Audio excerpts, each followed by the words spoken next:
الحمدللہ رب العالمین والعاقبۃ للمتقین والصلاة والسلام علی اشرف الانبیاء والمرسلین اشہد ان لا الہ الا اللہ وحدہ لا شریک لہ واشہد ان محمدا عبدہ ورسولہ اما بعد قال النبی صلی اللہ علیہ وسلم من حج للہ فلم یرفث ولم یفسق رجع کیوم ولدتہ امہ۔ نبی صلی اللہ علیہ وسلم کی حدیث مبارکہ ہے، آپ صلی اللہ علیہ وسلم نے فرمایا جو اللہ رب العزت کے لیے حج کرتا ہے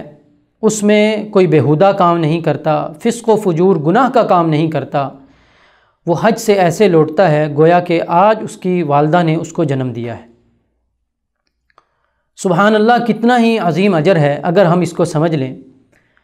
کتنا ہی اللہ رب العزت کا اور اس شریعت کا فضل ہے کہ اللہ رب العزت نے جہاں اس عظیم عبادت کو رکھا جس کے اندر حجاج کرام اتنی تکلیف برداشت کرتے ہیں، مالی طور پر بھی بدنی طور پر بھی مشقت ان کو ہوتی ہے، اللہ رب العزت نے اسی قدر، شریعت نے اسی قدر اس میں اتنا بڑا اجر رکھا ہے۔ نبی صلی اللہ علیہ وسلم کی حدیث جو صحیح بخاری صحیح مسلم کے اندر ہے، جو عمومی طور پر آپ سنتے رہتے ہیں، آپ صلی اللہ علیہ وسلم نے فرمایا والحج المبرور لیس لہ جزاء الا الجنہ، کہ حج مبرور کی جزا جنت کے سوا کچھ نہیں۔ تو ایک انسان اگر اپنے حج کو حج مبرور بنا لیتا ہے تو دنیا و آخرت سنور جاتی ہے، دنیا کے اندر بھی اللہ رب العزت کی بلائیوں کو حاصل کر لیتا ہے، ظاہری بات ہے جس کا حج قبول ہو گیا اس کی دنیا تبدیل ہوگی، اور آخرت میں بھی اللہ رب العزت کی جنتوں کا مہمان ٹھہرتا ہے۔ اور نبی صلی اللہ علیہ وسلم سے پوچھا گیا کہ سب سے افضل عبادت کیا ہے؟ آپ صلی اللہ علیہ وسلم نے فرمایا اللہ کے راستے میں جہاد کرنا۔ آپ صلی اللہ علیہ وسلم سے پوچھا گیا ثم ماذا، اس کے بعد کون سی عبادت ہے؟ آپ صلی اللہ علیہ وسلم نے فرمایا حج مبرور، مبرور حج ہے، مقبول حج ہے، ایسا حج جس کو اللہ رب العزت قبول کر لیں، وہ حج جو ہے سب سے افضل ترین عبادت ہے۔ تو ایک انسان جو حج کرنے کے لیے آتا ہے اس کو ان تمام فضائل کو اپنے ذہن میں رکھنا چاہیے کہ میں ان فضائل کو حاصل کرنے کے لیے جا رہا ہوں، اور ان فضائل کو حاصل کیسے کرنا ہے؟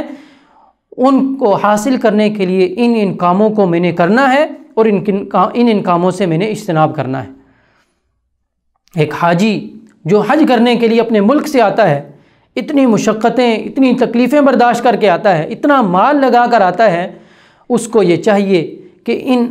اجر جو یہ ثواب اللہ رب العزت نے رکھے ہیں، نبی صلی اللہ علیہ وسلم نے رکھے ہیں، ان کو اگر وہ حاصل کرنا چاہتا ہے تو اس حج میں جو احکام جو مناسک اللہ کے نبی صلی اللہ علیہ وسلم نے بتلائے ہیں ان مناسک کو اپنے سامنے رکھے۔ نبی صلی اللہ علیہ وسلم کی اس حدیث میں واضح طور پر یہ اشارہ ہے من حج للہ، جو اللہ رب العزت کے لیے حج کرتا ہے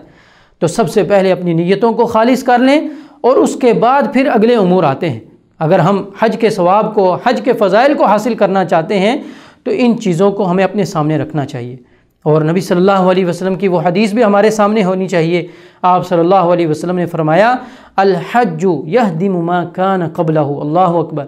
کہ حج انسان کے گزشتہ گناہوں کو ختم کر دیتا ہے،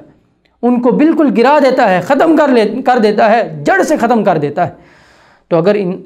ان ثواب اور یہ جو اجر ہیں ان کو ہم حاصل کرنے کے متمنی ہیں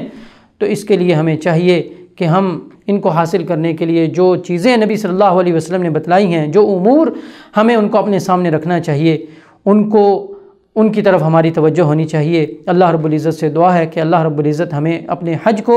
حج مبرور بنانے کی توفیق عطا فرمائے، اور اللہ رب العزت اپنی بارگاہ میں اس حج کو قبول فرما لے۔ وآخر دعوانا ان الحمد للہ رب العالمین۔